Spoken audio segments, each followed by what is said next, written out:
LYLT, how's everyone doing? I'm hoping everyone is having a great one. Now, before you even go ahead and invest in either of these two packs, let me tell you whether it is worth to do so or not. Before we start the video, everything that you need from the Discord to the how to become a member to all of my social media links, they are going to be inside the description. We stream each and every single day at 1 a.m. Eastern via Twitch. Make sure you also hit that like button and red subscribe button, turn on the channel notifications because it helps out the channel tremendously. Now we got Kitchen Sink 2. It costs 30k, and let's see the cards that are in it. We start off with the Shawn Green. Let me move the camera a little bit just so a lot more people can go ahead and see me and be happy that they're seeing me. I was actually on my YouTube content, or I should say my streaming camera overlay instead of this one. So this is where we're supposed to be. So Shawn Green, he starts off being a platoon hitter. He's a 96 overall right fielder, 75 fielding, which means he has silver fielding, 70 reaction, which means he just makes the cut for silver reaction. Now you can't put him anywhere other than right field or else he's gonna drop in terms of reaction. Is he worth 30k plus? No, he is absolutely not worth it at all. He's a platoon hitter. If you really didn't care about the fielding too much in right field, you would just have Dante Bichette out there because Bichette can do just as good as Shawn Green. So the first exclusive rare round, not worth it. Then we go to Evan Longoria, 91, 98, 91, 94, 92 fielding, 83 reaction, 60 speed. He reminds me of a card you can get currently if you hit World Series, which is Kyle Seager. Kyle Seager is going to be just as good, if not even better than Evan Longoria, because Kyle Seager has a much better swing than Evan Longoria. So is Evan Longoria worth it? No, he is not either. So those are 2 out of the 4, or I'm not sure how many there are in the rare round, but those 2 are not worth it so far. Now we have Fergie Jenkins. He has a 4-seam, slider, sinker, curveball, and forkball. Now the speed differentials are pretty good. That fastball is not overpowering, but at 95, it means it hits 96, 97. So that's not too bad. The K per 9, it being 100, is actually really good, but then the hit per 9 being so low at a 90, that does not help him out too much. And then if you look at the quirks, as expected, he does not have any outlier pitches. So therefore, I'm going to be completely honest with you all. This is a mid W. This might be the only card that could be worth it, but as of right now, if I had to give you a 100% answer, you can get Team Affinity 2 cards that are going to be just as good and absolutely free. So Fergie Jenkins, he does not make the cut either.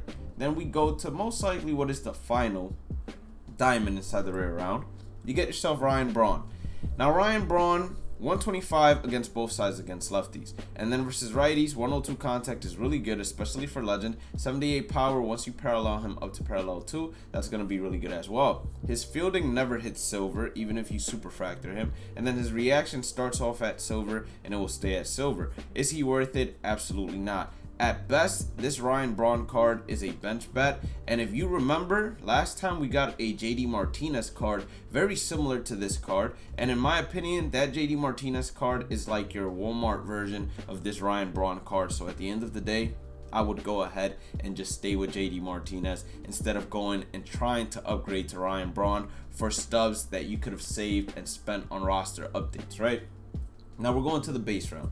The base round, it has Eloy Jimenez. Eloy Jimenez, he starts off with 60 fielding, meaning as soon as you put him in right field, he drops the common fielding. He starts off at 61 reaction, which means bronze reaction as well. The hitting clearly is amazing, but that's to be expected. It's a silver slugger card. So does he make the cut? Is he worth 30k? Absolutely not. You can get yourself a ton of players that play secondary left field that are going to be just as good as Eloy Jimenez, especially out of the Team Affinity Season 2. A player, Torrey Hunter. That is a player that you can get that is just going to be as good.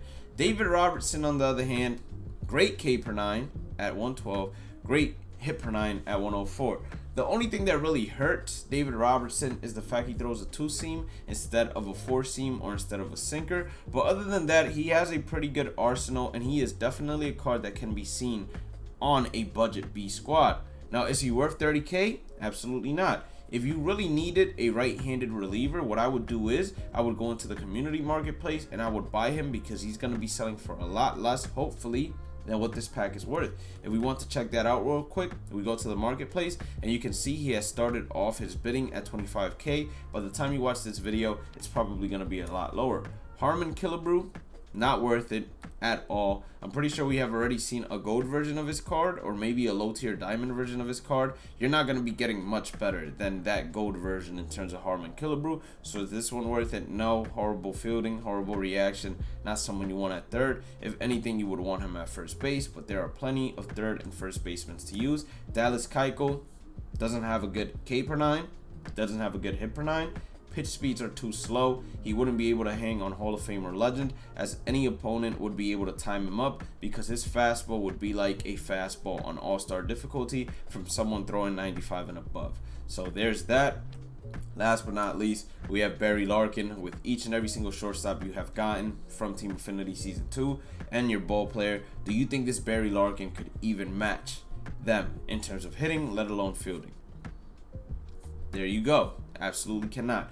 So he's not worth it either. And then Walter Johnson, one of the cards that I hate seeing in this game, and not hate because I can't hit against them, but I hate because of his long delivery. Does he have outlier? He does not have outlier. Him not having outlier and that low of a hit per 9 absolutely disqualifies him instantly. He also only has 2 off speeds that have the same movement, which is vertical off speed movements. To me, not worth it either. So are the kitchen sink 2 packs worth it? Absolutely not. If you spend 30k, you're really begging yourself to get that rare round. If you don't get that rare round, you just lost a whole lot of stubs and you got unusable cards unless you're looking to use them for the collections. Kitchen sink 2, not worth it. And then we go to the headliners set 16.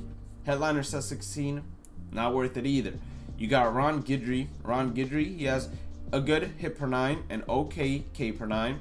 He's not going to have outlier on any of his pitches, so that makes complete sense. And then slider curveball, you got a horizontal and you got a vertical off speed, and then he throws 2 fastballs. But he's really a 3-trick pony, because if someone throws a 4-seam and a 2-seam, it's usually not hard to distinguish or know that the fastball is going to be coming straight and one of them has a little bit of movement, slight movement, but they come around the same pitch speeds. So is Ron Guidry worth it? Absolutely not either. You would be wasting your stubs spending them on the headliners, unless of course you are just looking to pull diamonds through headliners, which a lot of people do, and I'm jealous of those because we couldn't pull anything out of headliners. That's why I stopped even opening headliners. I'm over here checking if they added the 3rd inning program exclusive showdown, but they did not. But what they did go ahead and add is a new player program. It's going to be Juan Marichal. Juan Marichal starts off as a 90 overall. Is he going to be worth it? No. He throws a fastball at 93. Fastball is not overpowering. Slider, screwball, curveball, changeup. The one good thing about him, as you can see, is he's going to be very similar to Fernando Valenzuela when it comes to those off-speed pitches. Now, the biggest difference between him and Fernando Valenzuela, as you guys can see, his hit per 9 and K per 9, it was an 84 and an 80. If you go all the way to Fernando Valenzuela, the difference between Fernando Valenzuela and him is going to be that Fernando Valenzuela has a very high hit per 9 and a very high K per 9, which is going to help him out tremendously on Hall of Fame and Legend difficulty when it comes to shrinking the PCI and when it comes to allowing hard hit balls to not be home runs and not be extra base hits or base hits as well. So Fernando Valenzuela is still the king tier card when it comes to those pitchers that only have 1 fastball and then the rest of their pitches is really slow off speed. I don't think that Juan Marichal is worth it. I think these pitchers, which you can all get for free from Team Affinity Season 2, are all better than that Juan Marichal and are all better than all of those cards you guys saw in Kitchen Sink 2 and in Headliners Set 16, I believe. The only card that might be able to give competition to any of these is Fergie Jenkins, and that's about it. So, are they worth it? Absolutely not. Do not go into the stub market, or do not go into the community marketplace, or to buy packs in general and waste your stubs. If you did end up enjoying today's content, please make sure to hit that like button or subscribe button. Don't forget to follow me on all my socials. Have a blessed day and night. Stay positive, stay safe, stay blessed, and I will catch you all in the next one. Peace out.